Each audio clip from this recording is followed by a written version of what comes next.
Earlier this year, I promised I'd do a full playthrough of the whole series of Knights of the Fallen Empire, but due to every video getting flagged by YouTube's content system and a video card problem crashing and killing a lot of my footage, I did kind of give up on that. So here instead is a quick and formal review of the second season of the new expansion. Warning, spoilers ahead. So, my opinion of chapters 10 to 16? Overall, it's been okay. Just merely okay. Depending on your alignment, Chapter 16 either ended reasonably well or absolutely dismally. Chapter 16 has been the highlight as far as gameplay and cinematics go. Mini-boss fights, a choice of turrets or arms to run through the ship, a pretty epic clash with Archon at the end. If you're playing as a light side character, it ends as you expect. You grant the villain mercy, he escapes. You win the day, but there isn't any grand ending like there was with the ending of, say, Rise of the Hutt Cartel, or Shadow of Revan. For the most part, things have somewhat improved for your alliance, but the overall situation has remained the same. You have your small alliance against the powerful Eternal Fleet. Unlike the first season where your character became the commander of the alliance, and the story changed from one of escape and survival to one of raising a resistance, nothing really changes here. There's no grand statement, there's no speech, the story just continues as before. The players have shifted chairs, but the game remains the same. However, it's not so great if you're playing something other than a Jedi obeying the code to the letter. My main is of course the agent, and although he's willing to play the hero when it comes down to it, he's willing to be as ruthless as possible to get the job done. So, what was the result of my attempt to kill Archon when the opportunity finally arose? Your reign is over, Emperor.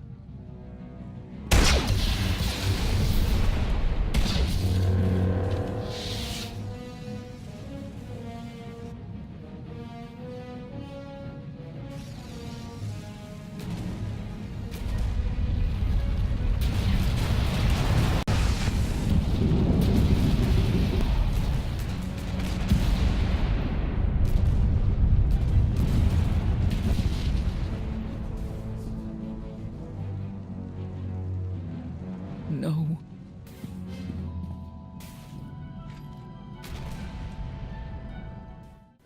So I'm denied my kill the first time, and then...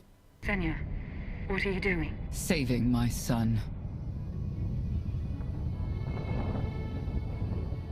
Redemption isn't an option for Archon. Only death. No!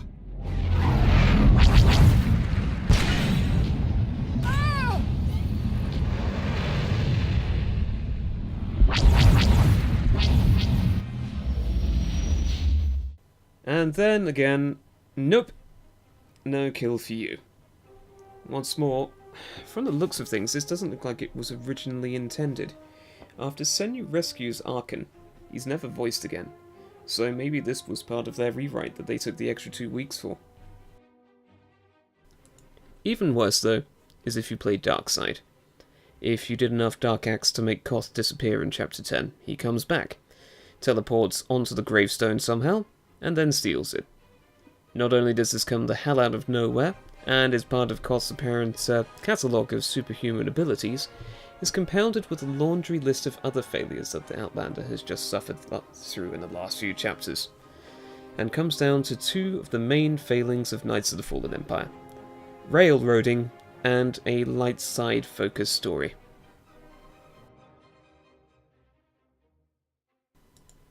First, the railroading. Prime example. Throughout Chapter 14, it's telegraphed that Scorpio will betray you with a remarkable lack of subtlety. Then, in the very next chapter, also unsubtly named the Gemini Deception, you can't do anything to stop this. The most your character can do is bitch and whine before getting dragged along for the ride. I still think you're keeping secrets from me. The Gemini units are not my allies. I'm convinced. We could use the extra firepower. In fact, this goes for nearly every situation. If your character isn't following whatever NPC is taking charge at the moment, you're effectively helpless. Chapter 12 is a prime example. Jorgen wants to save the civilians.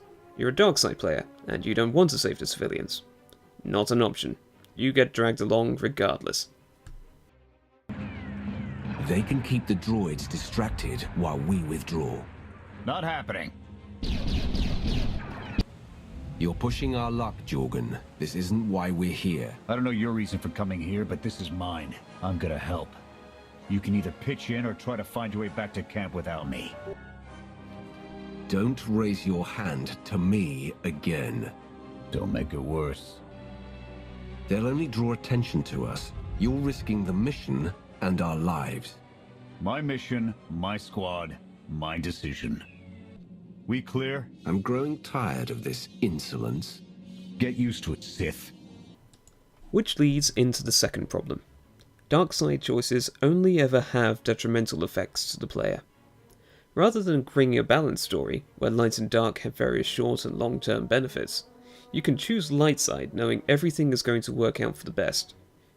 The only negative outcomes so far come from making dark side choices that make Koth unhappy, such as refusing to repair a completely alien Doom reactor once all the trained personnel have fled in terror. This leads to him stealing the Gravestone, the fleet-killing superweapon which is key to saving the galaxy. Koth's dead to me. Anyone who feels differently can join him. Which brings us at last to Koth and Zakuulan characters. Koth was annoying and naive at first. Now though, I hate his guts. Already people are referring to him as Wutor's Jar Jar, and Darkside players are getting more focused on wanting him dead than Scorpio or Valen, the villains of the next chapter. Not because of his character, although that is annoying enough, but because so far, the universe revolves around making sure he's happy.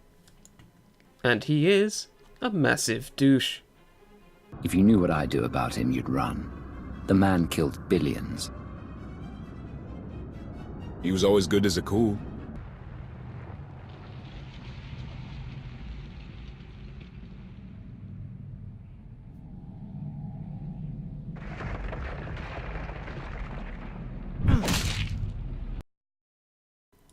And that's it. That's the sum total of which choices really matter in Knights of the Fallen Empire. Chapter 9 ended with a promise. You had just gathered forces from across the galaxy to challenge the Eternal Empire, and you stood upon a dais and you gave a speech. In my Jedi's case, it was one about uniting the galaxy. In my Sith's case, it was one about trying to enact revenge against Arkan. Now, while my Jedi has been treading water, and making some minor progress, my Sith and other Darkside players have been effectively Saturday morning cartoon villains, flailing and incompetent. This makes me wonder why I'd want to play my mercenary, or my Sith, if they're going to be effectively powerless, and I have no choice over what their actions are going to be. And it has made me somewhat apathetic to the next release of Knights of the Eternal Throne. So really, BioWare's really going to have to bring out the stops in whatever trailer or new information they bring about the next chapter to try and ping people back in again. Especially if they are Darkside players. So, while I would give an A- for the overall story of Knights of the Fallen Empire up to Chapter 9, I'm going to have to give the remaining chapters 10 to 16 a C- overall. Even though you had some highlights in Chapter 13, 14 and 15. Chapter 16's finale brings it down, and, well, Chapter 10 was just awful with all of the constant grinding. As I say, just a few thoughts, it's an informal review. So, yeah, just let me know what you think in the comments. Thank you.